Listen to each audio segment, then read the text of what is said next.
Bonjour et bienvenue dans la chaîne Mathématiques Sciences. Aujourd'hui je prends et expliquer une nouvelle vidéo.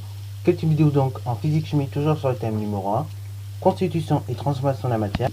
Et dans cette vidéo de seconde, nous allons tout simplement essayer de parler de mol et de quantité matière. Ok. Alors donc, on va essayer de définir un petit peu ces deux éléments-là, parce que c'est vrai, et bah quand on parle de quantité matière, d'entité chimique, et bah on va être emmené à parler de mol en fait. Ok. Voilà. Donc, la mole, qu'est-ce que c'est? Pour la définir, on va partir de l'échelle macroscopique.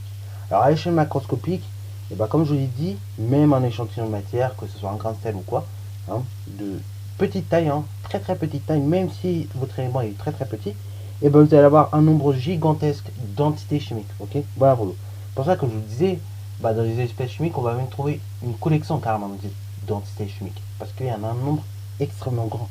C'est gigantesque, c'est par contre, c'est affolant. Ok. Voilà. Exactement.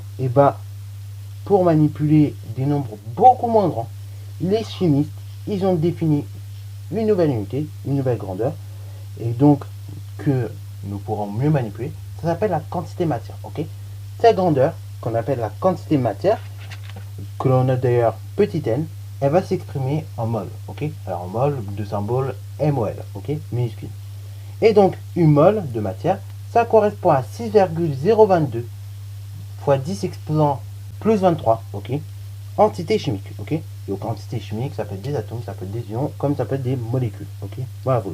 Donc, finalement, 6,022 fois 10 exposant 23, ça correspond en fait au nombre d'entités chimiques, ok, contenues dans une mole, ok, dans une mole de matière, ok. Voilà.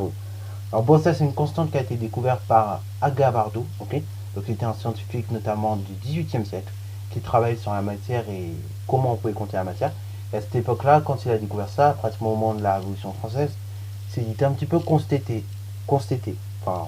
on le contestait, ok, Monsieur Agavardo. Et donc du coup, depuis aujourd'hui en 2020 en tout cas, on apprend sa constante, ok. Donc ça, 6,022 fois 10 exposant 23 entité chimique dans une mole, cette valeur est à prendre par cœur. Vous devez la savoir, ok. Ça pourra toujours vous aider en exercice ou même en contrôle, ok. Voilà vous. Et cette valeur que je viens de citer, c'est l'une de ces constantes en fait, la constante d'Agavardo. Parfois dans certains livres, on trouve pas, on appelle ça justement la constante d'Agavardo, ok. Alors justement, cette constante là, ça nous permet de faire un petit calcul, ça nous permet également de déterminer pas mal de choses. On pourra déterminer non seulement finalement combien ça fait de moles de matière, ok, combien de moles on a, donc on pourra déterminer comme ça la quantité de matière, mais on pourra également déterminer le nombre d'entités chimiques que vous avez pour tant de moles de matière, ok, voilà vous.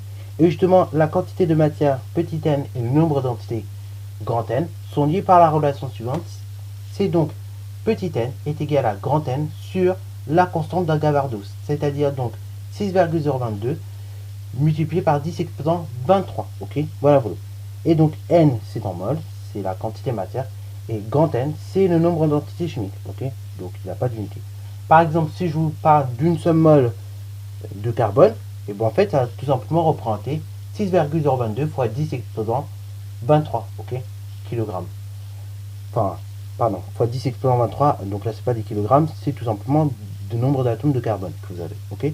Si vous avez en revanche 2 moles d'eau, ça va représenter deux fois 6,022 fois 10 exposant 23 molécules d'eau, ok. Donc maintenant si on effectue le calcul, ça donne 1,2044 fois 10 exposant 24, ok, voilà.